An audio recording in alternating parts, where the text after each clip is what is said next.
Hi everyone, this is Dr. Priyanka Mehta, gynecologist and women's health expert, in conversation with Dr. Balu, who's an emotional wellness coach and a psychiatrist from London. So, in our fourth video today, we are going to be talking about a very important topic, and that is who should talk to the kids about puberty. So, it's like belling the cat. Who should be talking to the kids about puberty? And that is really, sometimes it is scary because teenagers can be difficult. So, who should be doing it? Yeah, no, that's a very interesting point, and sometimes it becomes a bone of contention between parents. Husband saying that the wife should talk, and the wife saying the husband should talk, and particularly how do you approach boys or girls in a sensitive way? I would say both parents have an important role and an equal role, but whoever is kind of feeling more close to the child and the child confides in can start the conversation. And they can also bring in the other partner as and when required.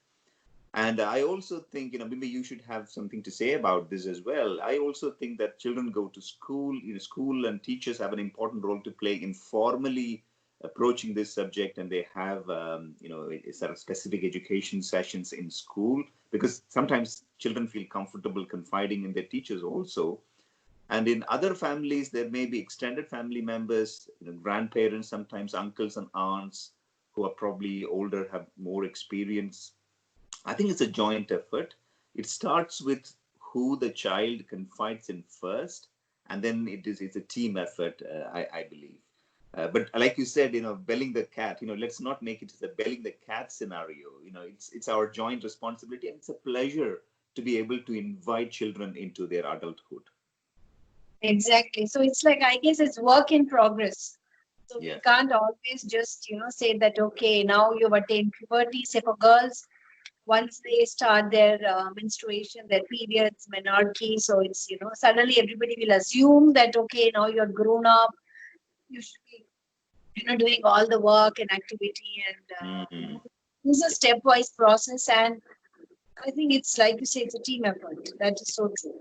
So, could be mom, could be dad, could be just even, grandparent, or it just needs a very sensitive and totally non-judgmental approach And in which sometimes kids get information from friends and siblings as well, and sometimes those information may have to be moderated by an appropriate adult. That's where the adult conversation also is important.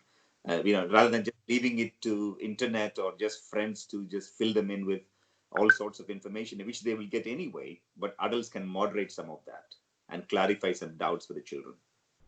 So I guess in this fourth part now, so we are left with one more part about what we need to talk about.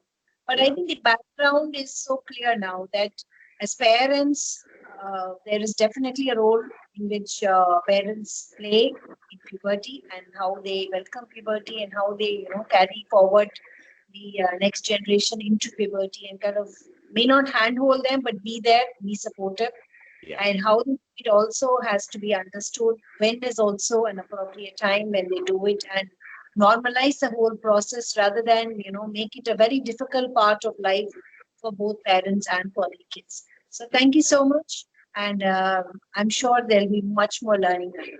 Thank you. Thank you.